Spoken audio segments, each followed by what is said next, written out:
Beaucoup de gens, ça. Non, je suis vraiment fatigué d'entendre tous ces clichés, tous ces... Tu sais, genre... posters, toutes ces citations, toute cette merde. Parce que la moitié des gens qui écrivent cette merde ne suivent même pas les conseils dont ils parlent. La moitié des gens qui parlent d'échecs, c'est juste des millionnaires à la con assis dans leur belle maison qui sont bien à l'abri de tout ce dont ils parlent. Donc, c'est juste un truc qui m'en fout.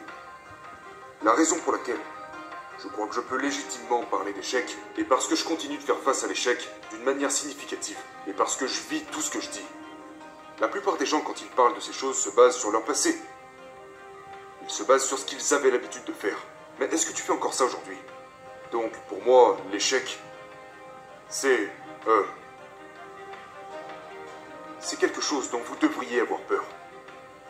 Vous devriez en avoir peur.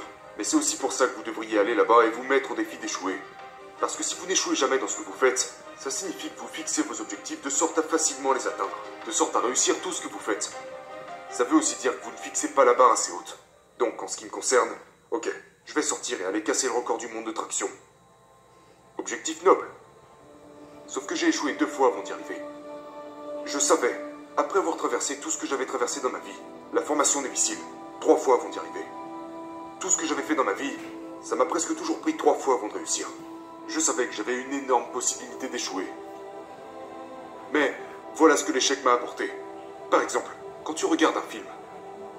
Quand tu regardes un film sur une personne qui n'arrête pas d'échouer, mais qu'à la fin, il réussit. Comment tu te sens après avoir regardé ce film? J'adore ça. Incroyable, pas vrai? Oui. Eh bien, je suis devenu cette personne. Je veux ressentir pour moi ce que je ressens quand je regarde ce genre de film. Quand je vois Rocky se faire botter le cul, ou toutes ces différentes choses liées à l'échec, je me visualise passer par tout ça et je me dis, mon Dieu, comment tu te sentiras quand toi aussi tu y seras enfin arrivé? C'est ce que l'échec m'a apporté. Quand je regarde ce genre de choses, ou quand je vois quelqu'un comme ça qui finit par réussir, je me dis genre, c'est ça que je veux. Mais c'est l'échec qui provoque ce sentiment. Si l'échec n'est pas impliqué, tu n'auras pas ce sentiment. Si tu avances et que tu réussis tout ce que tu fais, tu penseras genre, ouais, ok, je suis bon. Mais ce qui vous prend des années, des mois, des années à accomplir, parce que vous n'arrivez tout simplement pas à surmonter les obstacles, mais vous continuez de revenir à la planche des dessins. Vous recherchez ces quelques secondes. Après avoir enfin compris l'équation, quelle que soit l'équation en question par laquelle vous passez pour réussir, je vis pour ce sentiment. Mais je ne peux pas avoir ce sentiment sans passer par « Fuck, j'ai raté cette équation. J'ai encore raté, j'ai encore raté, j'ai encore raté. » Oh, ça y est, j'ai compris. Et vous commencez à le sentir avant de réussir. Avant même de commencer à vous dire que vous avez une chance. Et puis, une fois que vous avez réussi, le sentiment est indescriptible. Et maintenant, vous prenez ce sentiment de succès et ces échecs associés et vous le mettez dans le pot à cookies. Et vous dites, toi là, je vais revenir te chercher quand j'aurai besoin de toi. Sur la route de ma vie, je vais revenir vers toi. Donc en gros, ce que vous dites, c'est que le niveau de satisfaction dans le succès est directement proportionnel à la taille des échecs. Plus les échecs sont gros, meilleur est le sentiment de succès. Est-ce que ça devient addictif? Ça l'est. Ça l'est. Ça devient tellement addictif que l'échec finit par ne même plus te déranger. Parce que tu sais maintenant que je vais juste foncer. Sur le prochain essai, j'ai mordu sur quelque chose de vraiment gros. Ce qui veut dire que les sentiments le seront tout autant. Donc, ce que je dis, c'est que il faut passer par l'échec pour atteindre le plus beau sentiment de ce monde.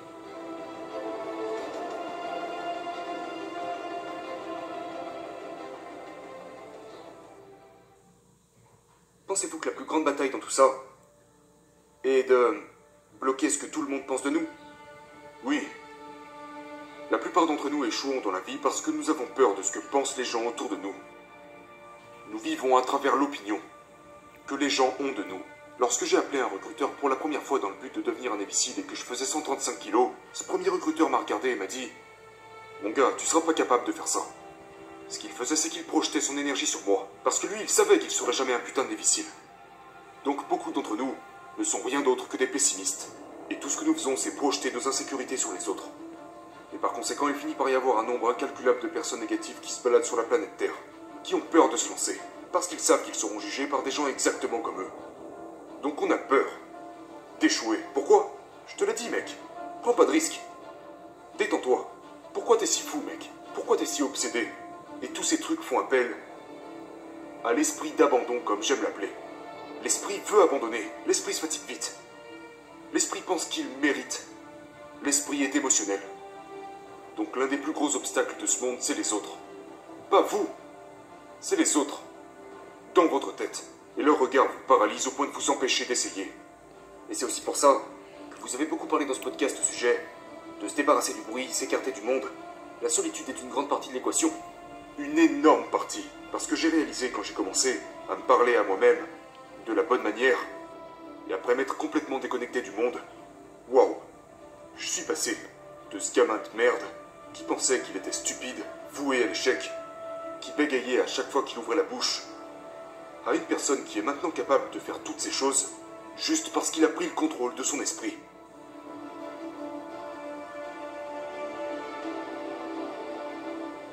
Quand t'arrives au point où t'en as vraiment rien à foutre, t'es dangereux. Tu deviens très, très dangereux. Et je ne dis pas ça dans le sens où je m'en fous si je fais ça ou si je le fais pas. Non, quand tu te fous complètement des autres. Et de comment ils te voient. Sur ta façon de marcher, ta façon de parler, ta façon de t'habiller, de ce que tu veux faire de ta vie. Tu sais, en grandissant, je ne voulais pas que qui que ce soit sache que je voulais rejoindre l'armée. Pourquoi? Parce que certains de mes amis à cette époque, j'avais peur de ce qu'ils penseraient. Tu sais, pourquoi il voudrait rejoindre l'armée celui-là? Comment tu veux faire ça? J'avais peur de ce que les autres penseraient de moi. Ne pensez-vous pas qu'en faisant comme ça, vous risquez de devenir un petit peu froid si vous ne vous souciez jamais de ce que pensent les autres? Si vous ne vous souciez pas par exemple de ce que pense votre fiancé ou vos enfants? Eh bien justement, c'est pour ça que vous devez vraiment comprendre ce que ça implique. Si votre fiancé et vos enfants ne croient pas en vous, vous ne pouvez pas vous arrêter à ça. Ça veut dire que vous avez choisi le mauvais personnel de soutien. Il doit y avoir... C'est pourquoi les gens ne se comprennent pas bien les uns les autres.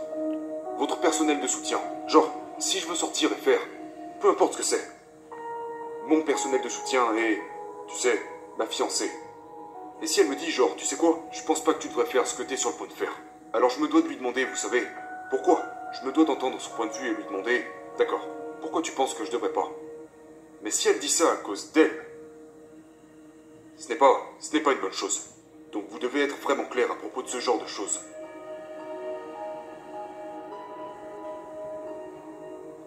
Mon cercle est très petit. Je m'assure de... Je ne sélectionne pas n'importe qui.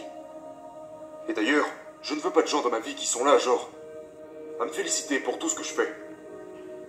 Je ne veux pas des gens qui me félicitent parce que je me lève tôt le matin. Non, je ne veux pas ça. Je veux des gens qui sont honnêtes avec moi et qui me disent la vérité. Des gens francs. Des gens honnêtes et francs. Donc une personne qui serait honnête et franche avec toi, c'est une personne qui serait capable de te dire « Hey, tu sais quoi, t'as été plutôt con sur ce coup-là. Genre, c'est pas malin ce que t'as fait. » Ou alors, par exemple, t'as été une merde aujourd'hui. T'as pas fait ce que t'avais à faire. C'est de ce genre de personnes dont vous avez besoin. Mais la plupart des gens choisissent soigneusement les personnes de leur entourage pour se faire lécher le cul. Vous ne voulez pas ça. Non, vous ne voulez pas ça. Donc vous êtes très sélectif avec les personnes de votre entourage. Je suis sélectif. Mais il faut trouver, vous écouter ce qu'elles ont à vous dire. Il le faut. Il le faut. Donc le truc avec moi, c'est que je suis ouvert d'esprit avec les bonnes personnes. Mais je ne respecte pas beaucoup de personnes. Parce que comment pourrais-je te respecter? Pas toi personnellement, mais qui que ce soit. Si tu ne cherches pas à grandir chaque putain de jour. Et je ne parle pas de simplement aller à la salle pour s'entraîner. Je parle d'aller là-bas et de vraiment chercher à grandir. Parce que si tu sais comment je vis ma vie, comment pourrais-je te respecter? Donc tu dois être un putain de travailleur acharné. Tu dois vraiment t'arracher le cul. Seulement là, tu gagneras mon respect. Donc si tu travailles dur tous les jours, maintenant je vais te considérer. Mais si tu es ce genre de personne qui passe leur temps à parler, que tu passes tout ton putain de temps à dire de la merde, allez mon gars, je constate une chose, c'est que tu dis de la merde. Mais si je te vois chaque putain de jour à essayer de devenir meilleur, tous les jours, à faire tout ce que tu peux pour devenir